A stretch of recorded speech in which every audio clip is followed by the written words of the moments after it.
Live from the Panera Studios, it's the Reading with Robin show, brought to you each week by my friends at Panera Bread, where it's food as it should be. 100% is 100% clean. That means no artificial preservatives, sweeteners, flavors, and no colors from artificial sources. It's summertime, and the eating is easy. Stop by for a refreshing watermelon feta salad made with fresh watermelon, arugula, and mint, drizzled with champagne Dijon vinegar and extra virgin olive oil, and topped with feta, ancient grain blend, toasted almonds, and salt and pepper. As always, available in whole or half, or maybe you're in the mood for a refreshing sandwich. Try a roasted turkey and avocado BLT, roasted turkey raised without antibiotics, applewood smoked bacon, lettuce, fine ripened tomatoes, and avocado with pure mayo on sourdough. You could order online, and when you arrive at your local Panera, your food will be packed and ready for pickup. Nice and easy and delicious. All at your neighborhood Panera. And now, enjoy the show. This is one to put on your list. The summer reading fun continues with We Shall Not All Sleep. My guest is Estep Nagy. His book was just out a few weeks ago. I loved it. It's a debut novel, which started in 2005. Is that right? Did I read that? Yeah. Wow. Okay, so we got stuff to talk about. Estep's fiction and other writing have appeared in the Southwest Review, The Believer, Paper, Box Office, and elsewhere. He wrote and directed the independent feature film The Broken Giant, which is in permanent collection of the Museum of Modern Art. His plays have been produced and developed at theaters across the country. We Shall Not All Sleep has been dubbed one of the best books of the summer by Vogue and Elle. I agree, and declared a vast, ambitious, intergenerational family saga, which is just the kind of book I love. Welcome to Reading with Robin, Estep. It's a pleasure to be here. Thanks, Robin. My treat, really. This book is everything I love about summer reading. And it's just one of those books you sink into, whether it's a sunny, gorgeous day or a rainy day. I prefer reading on the rainy days, really. And it takes place in Maine. And so 2005. So take us back to 2005. Yeah. And I know because we got to talk off air, you've been busy. But for the listening audience, what's been going on?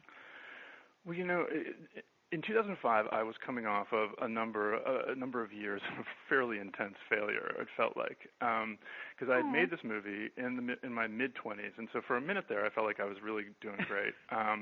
But I had a very hard time getting any more movies going, and I decided that I really didn't want to be screenwriter kind of dude, which in Hollywood and so forth, and so I couldn't get anything else going, and I made this decision that in retrospect feels like a weird one, which was, okay, well, I feel like I want to be more of a writer than a screenwriter, and so what I'm going to do is I'm going to write a play.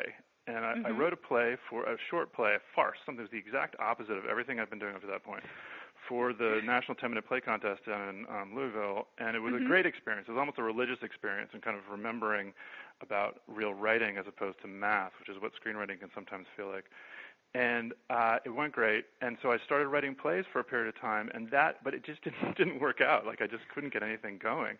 And I'd been continually thinking to myself, sooner or later I'm going to write this novel. Sooner or later I'm going to write this novel. And in 2005, as like a first step, I think we all need first steps for big undertakings.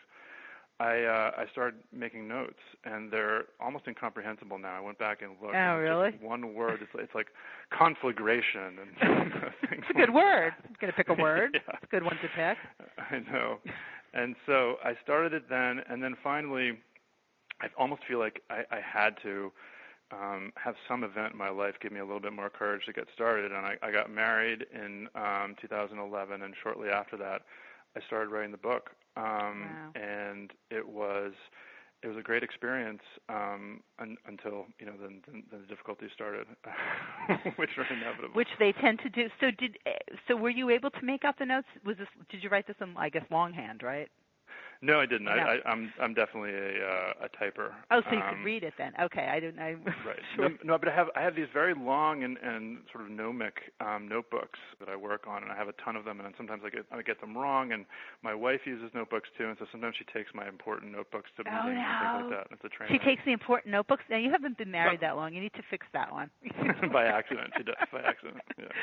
The notebooks, I love notebooks, so I can really connect to that. I love having them around. I like to start a new one. You know, there's just such hope with turning the cover and starting with that fresh sheet. It's like everything is possible. So, yeah. Totally. Yeah, you don't want to grab somebody's notebook and then write, you know, wait, was this important? You scrap it, you rip it up, and you're like, wait, that was my brilliance. Well, they feel so important, too, right? They feel like if you lose the notebook, everything's going to go away. They have this kind of talismanic quality to them. I know. Well, the thing is, you figure, too, when you write it, maybe it's in there somewhere, but it's akin to really if you're using your computer and you don't back up, and there's you know, what happened to it. But I think maybe it soaks in there and it comes out in another way if something were to happen to your notebooks. Not that I wish anything on your notebooks. May they long. There's that famous story about Hemingway's wife coming to meet him somewhere in France and taking his the carbons of his, like, whatever he was working on and losing them, and him having an absolute fit, and then it actually wound up being the best thing that ever happened to him because he, you know, started something else that was better. See, that's the thing. He had a drink and he started something else. So then you started again in 2011, and and you've been busy because, again, we did talk off air, and I'm speaking with Estep Nagy. His brand new book, We Shall Not All Sleep, is out just a couple of weeks. It was out in early July?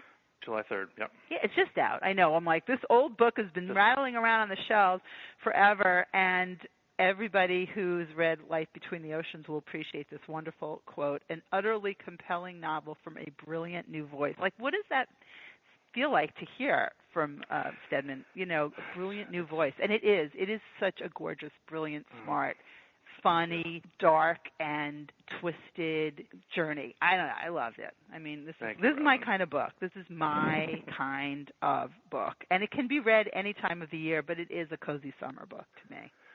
But, you know, it's a funny thing. It's like one of the things that's strange about any big undertaking, not just books, but any creative undertaking in particular, is that there's people, when you start, you think, this person's going to be on my side. And then sometimes they are and sometimes they aren't, and you're always a little bit surprised when the people aren't. But then there's people who you have never even heard of before you start who are some of your biggest supporters and people who do the most important things. And a lot of times I feel like I read blurbs and I think, oh, well, this is, somebody that this person knows from, kindergarten or whatever, or it's somebody they dated or who knows, But in my case, their publicist dated, and that does happen. Right, exactly. Who knows? You never know. In this case, it was amazing because a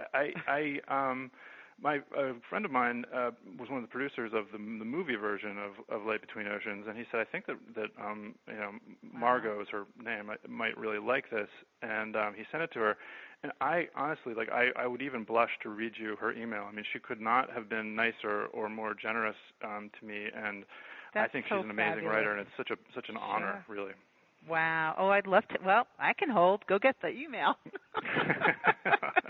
The blushing doesn't come across immediately in a podcast, but I'd be able to hear it, I think, just a little bit. And that's the thing. It's such a genuine sense of connection when somebody's reading that, and then, of course, somebody that you admire and that they're reading your work. And it is interesting where you think people sort of will fall. And an undertaking like this and in any kind of huge life moment, it is interesting to see how people react or what happens, or, you get everything from these grand statements to like, are you still doing that writer thing? Yeah, I'm writing, or whatever. Really? It's really kind of an interesting thing, and one that, when you're hanging around with writers, that they talk about, so you feel validated, I'm sure, because these are things that I've heard from writers. Oh, the things I've heard from writers. I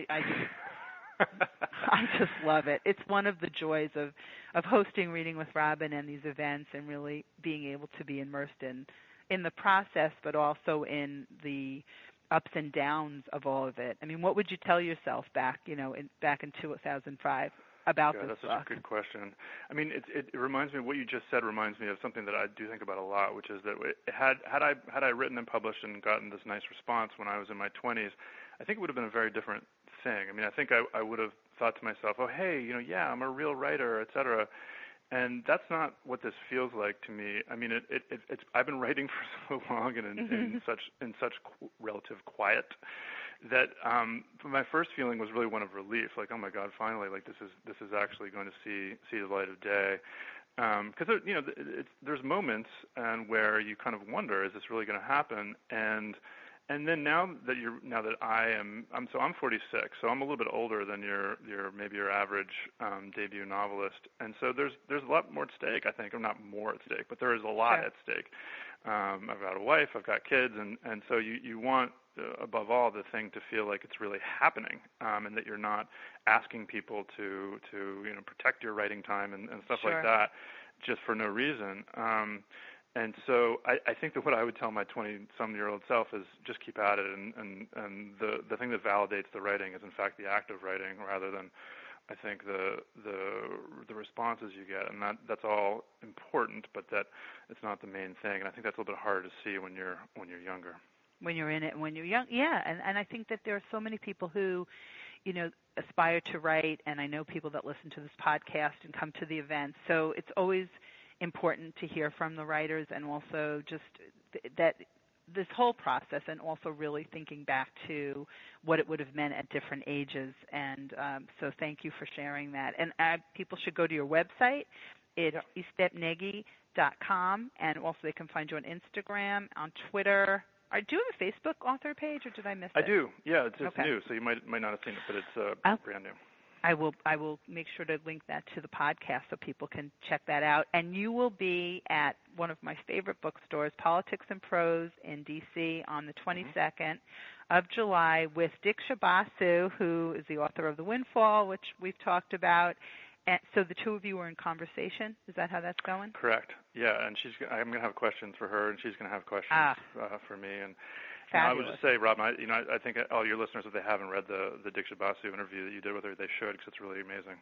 Thank you. I really loved that book. It was funny and family and generational, and she just and there was a really great article about her in the style section, I think, of the Times maybe 2 weeks ago. And so the two of you together, I wish someone was going to be filming that. I don't know if they film there. I'm not sure, actually. I just want to be everywhere when I saw the two of you were doing this together. I was like, yeah, because that's going to be a great event. So if you're in the D.C. area, which is a vast area, and I'll make sure to post about this, on July 22nd, go see Estep and Diksha at Politics and Prose. Like, that's a winning combo. Who doesn't want to be there for that? So I think it's going to be great. Absolutely. And maybe the two of you will make it. It could be the two of you on the road, because I've invited Diksha also to come to Point Street Reading Series. So I have an off-air promise from Estep. So we're very excited about that, and we can continue to share We Shall Not All Sleep. This is just, okay, so the book, because you know the show, we can't give out spoilers, but the generations on this, in Maine here on this island, Seven Island a real island? It's not. No. Right. I didn't think so. Island. Okay. Yeah, but it's fictional island. It's a compendium of places I've been and some that I've heard about. I mean, the Maine. I feel like it's funny because only people in the U.S. really know about Maine, and you go abroad and no one's ever heard of it. But it is such an unusual and beautiful and stunning and kind of breathtaking in the literal sense kind of place that when I went for the first time, I didn't grow up going there at all, and I went for the first time when I was 21, and I was just absolutely decapitated by it. I just couldn't. It was one of these places where I just was angry that no one had taken me there. Who was keeping Maine from you? Right. No, I felt the same way like about Proust. I was like, why have people not let me read this before? And it's stunning, and you go there and you just feel things that you didn't expect, and it's. I felt like, okay, I need to write something about this place and about this feeling, this kind of experience of a place that feels both very raw and very philosophical, and where when you spend time on these islands, somehow the world seems more intense, and your relationships with people, even if you don't know them that well, feel more intense. And it was remarkable. And I grew up, and one of the big things in the book is that there's two families that share this island and have shared it since the Revolutionary War. And one of the things that is such a powerful experience for me in New England in particular. I mean, you're in Providence. I mean, and I grew up in Philadelphia, but I went to college in New England and so forth. And so it is how deep the history runs. And when you actually start to scratch the surface of some of these places, you just find out the most amazing things. And some of those were true. And I do know some people who've had property in Maine since the 19th century, the 18th century, or whatever. And I part of the real joy of this book was imagining, how does somebody get that, and how do they keep it, and how do they cohabit with another family on an island. And when I grew up, my great grandfather had a farm in Maryland, outside of Annapolis, and our cousins lived next door, and so there was a lot of both closeness, but also tension and politics, and at that house the attic floor was taken over only by the children, and so if you were a kid under the age of 12, you had to sleep up there, and if you were little, you might get a bed, but everyone was sleeping under beds and on beds, and you went to the bathroom in the middle of the night, you had to step on people. I mean, it was both great and chaos and scary and all those things, and I hope all that's in the book. So you were able to use that. I loved that, and the rules. I just felt like there was people are sort of barefoot and outside and all this, but yet there were so many rules, and just when people could eat, who could be in the houses, where people were staying, and just when you mentioned attic, I just got that image from reading this. So you were able to add some of that in and sort of relocate it to Maine. And funny enough, I was reading this. I was in Harpswell, Maine, while I was reading this. And so I was thinking, where does this really take place? And also so many of the homes and the plaques. And yes, that is part of the charm of New England. But you mentioned, how do they get these places? And then, as you say, how do you keep them and maintain them? And talk about the two families that inhabit Seven Island. I love that. I just, right away, just reading the setup, you're like, you're going to just sink into this great novel. Well, it's obviously a very wealthy and a very privileged world, and my own track record with it is mixed. I mean, I'm sort of both inside and outside it, in that my mother is kind of a lapsed debutante from outside of Pittsburgh, and my father immigrated to this country in 1950 from Hungary, and lived in an orphanage for a couple of years while his parents got settled, and my grandfather's English was very imperfect until the end of his life. And so I've seen this both from the perspective of somebody who, and then I had good luck with colleges and so forth, and went to Yale, and so I saw a lot of this stuff there as well, but also never completely feeling like I was on the inside of anything. And I'm not totally sure that there is an inside to all of this. I'm not sure there's a there really, but. And the idea, the thing that always struck me at a place like Yale was that you saw that there really were people who knew people from growing up and from preschool, and how those relationships change, and how you change over time, and in your relationship to your family and to your history and so forth. And I felt like having there just be the two families on the island was a way to really make that very intense and very isolated, and so it was just enormously appealing to me. And one of the things about Maine that I was really trying to get at that I just couldn't quite do, because it's such a remarkable thing, is there's this moment at 5 p.m. around on really clear days where just the quality of light is such that you just feel like you somehow feel like you can see forever and into time and into space and everything, and it's a feeling I've never had anywhere else. And I tried to have a whole section about it, then I tried to have a paragraph about it, and then I tried to have a sentence about it, and ultimately it was beyond me. So someday maybe someone else will do it. Wow. Well, I could, just as you were saying that, I could feel, there is something, I don't know, the way the air smells and the tension in the day-to-day, I don't know, there was just, we drove around a lot, and we just kept finding ourselves, at the edge right before the water. Turn around, go back, go west, go back down, find another island. It was just, it's just something, I think when I first read Ann Hood's Somewhere Off the Coast of Maine, I had that sense in my head of I need to see some of these islands or spend more time, and we're not that far, although we could be kind of far. And we took the long way and just drove around a lot and just saw different vistas. It was really, and reading this at the same time. So it was really, I like the full Reading with Robin reading experience. Take the book. When possible, pick up and take the book. And it brings to mind, people who enjoyed some of the other books I've loved and read, Miranda Beverly Whittemore's Bittersweet. And I don't know if you read Charles Dubow's Girl in the Moonlight. I don't know. These were some of the books I was thinking about as I read. This is Estep Nagy's wonderful debut, We Shall Not All Sleep. And talk about some of the characters that we will find on this island. Well, there's Jim Hilsinger, who has recently been expelled from the CIA on suspicion of treason. And it's important to mention here that this book is set in 1964. Right, yes, okay. Which was the height of the Cold War.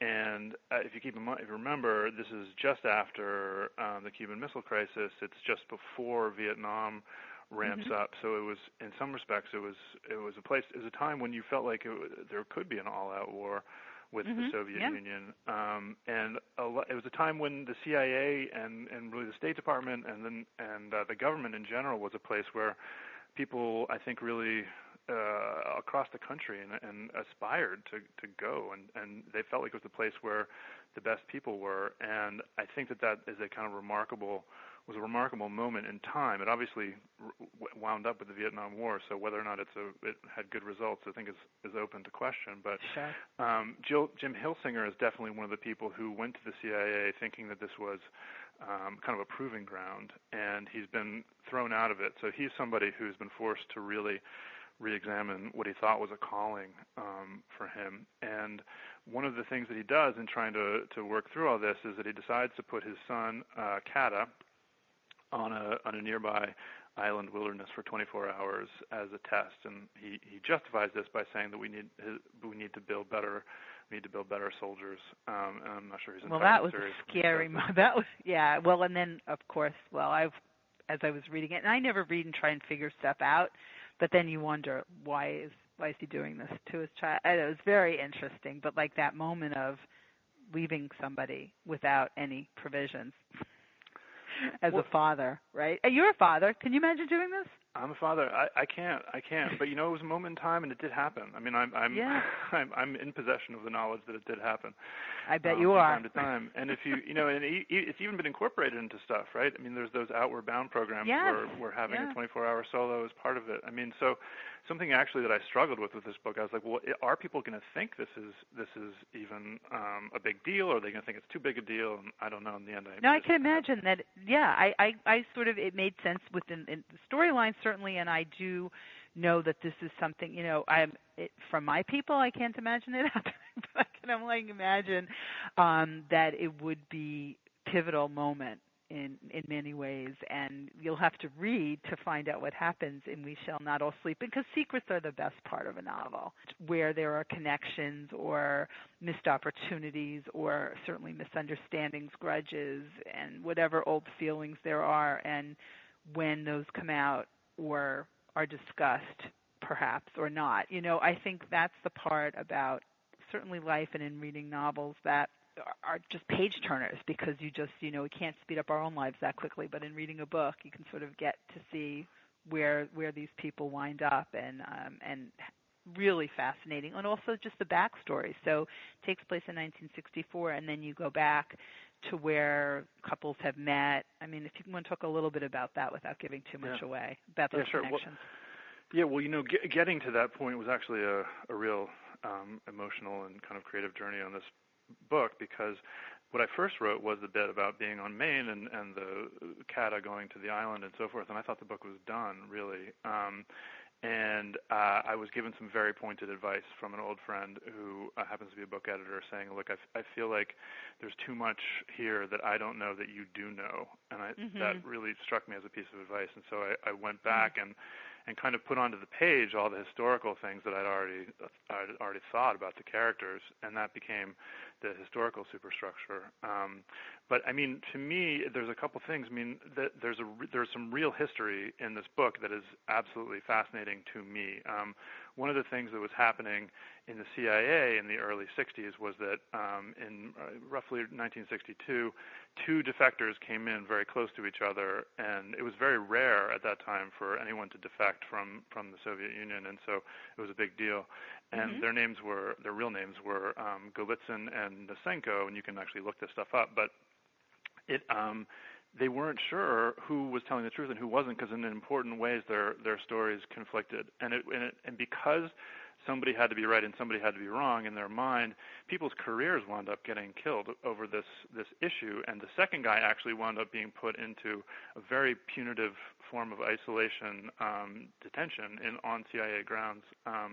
And it became a big problem inside the CIA. And in fact, it was such a big deal that memos were being written about it well into the 80s, and I actually submitted a Freedom of Information request to the CIA to try and get some of them to see what actually happened, and the request was denied. My appeal was denied on grounds of national security. So apparently, this all still resonates. So that's part of an author doing his research. Very impressive, Estep. And by the way, a funny thing about when you get a letter from the CIA, I don't know if this is all letters or not, but when I received the denial of the Freedom of Information request, I got an envelope, right? And the envelope had a brown piece of tape on it that had a string in it. And so basically what that meant was that it would be impossible, right, to steam it open and then reclose it. And so it was very old school kind of, operational security kind of thing, but wow, I love that. Kind of reminds me of the hat that winds up on the island, but we won't see what that is. There you go. Really, really cool. Well, now, when you're doing this event at Politics and Prose, maybe you can alert the CIA that you will be there, and they can maybe do you a little something and bring you some validation. I'd like to think that our CIA is on top of the local readings. They got to be on top of something. But I will alert them. I'll tweet at them and see what they do. Exactly. Tweet it out and see what you get. I know. I think that is just, and I think that's one of the things that readers should know. I mean, certainly when authors who are just so dedicated to the storyline and really want to get at information, you just never know the stuff that doesn't even get used in a book, or that your natural curiosity will carry you through to certain paths. But I think that's so cool that you got that little artifact that you can. Do you bring that to the reading so you can show people? I should. Sure. I have to say it was a little bit creepy getting a letter from the CIA, but at the same time, I felt like I was proud of the fact that our country feels like transparency is or should be important enough that you can actually submit requests for this kind of stuff. I think you should bring I wish that they'd around. give me the documents, but sure. But if not, you have something. You have a little memento of your passionate plea to get that information out there. I think that's really cool. And I have to ask you, because I'd be remiss in not asking, do you see this as a play? Yeah, that'd be great. I mean, I love the theater, and I feel like the theater is a really old, really difficult relationship that I go back to periodically. And the film less so for some reason. I have less complicated feelings about film, but I hope so. I'd like to. At this point, one of the things that has been amazing for me about my journey is that I feel like I've kind of come home with writing fiction. And fabulous. There was a point in time when I thought of myself as a director, and there was a point in time when I thought of myself as a playwright, and I think I've kind of moved through those things. I hope that I've learned what they had to teach me, which was vast. And I hope that I can bring that, because what I see, Robin, in this world, and one of the reasons why my notebooks, I think, from 2005 are relevant, is that I don't see this as just one novel. I see this as a number of novels in this world and in this period of time, kind of beginning in the early 60s and maybe ending in around the end of the Vietnam War. And so I think that I've done a lot of the legwork on this, and I'm glad to hear that. Yeah. When I feel like it's such an interesting and compelling and interconnected world that I don't want to leave it just yet. So good. Well, I'm glad to hear that, because I am a huge fan, and I look forward to whatever you are sharing with the reading audience next, because this one, we shall not all sleep. Estep Nagy, and visit his website, Facebook page, Twitter. Which is your favorite? Instagram? What's your favorite of all? Instagram is mostly pictures of my kids, so I can't recommend that's the that best. So much. But right. Twitter and is where I focus most of my energy and what I like the most, I think. Which is good to know. And I always encourage readers to check out the websites, the Facebook pages. Please like the Facebook pages, share books that you love with your friends, and, shout about them, because everybody wants to. When I see somebody struggling through a book that they want to be putting down, I'm like, there are so many good books. Put that down. I've really gotten into arguments. I mean, not argument. Well, I'm passionate about it. I'm like, don't read it. Why? Why are you doing this? There are so many wonderful books, and those are the ones that I share on Reading with Robin. And the question, of course, of what you're reading this summer, wouldn't be a show without that one. So what would you like to share, or what's on your pile, ready to go? Yeah, well, the books that I'm really looking forward to and I've started are the ones that some of the people who I've been at events with over the last few months. So Courtney Sullivan's Saints for All Occasions, I think, is just remarkable, and everyone should read it. Yeah. And I feel the same way about Patrick Dacey's novel, The Outer Cape. I think that's an amazing one too. Oh, good. I'm writing it down.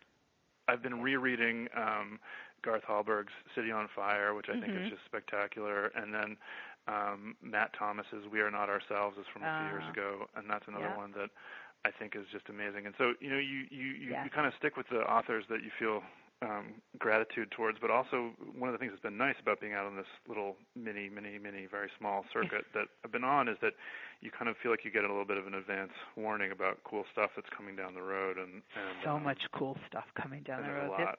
And Dix's book is amazing too. I mean, Dix, the Windfall is so funny, and what I love about it in particular is that you don't see that many people set out to write a comic novel. No, it's hard stuff. So I feel like in the 18th, 19th century they would have said, okay, well, it's kind of like Tom Jones, but you don't hear that much anymore. And Harold Bloom might say that Franzen or someone else is kind of writing comic novels, but I don't think you hear about it. And I love the fact that she comes right out and says, look, this is a comic novel. Yes. And Alyssa Nutting's book, Made for Love, is like that too. Yeah.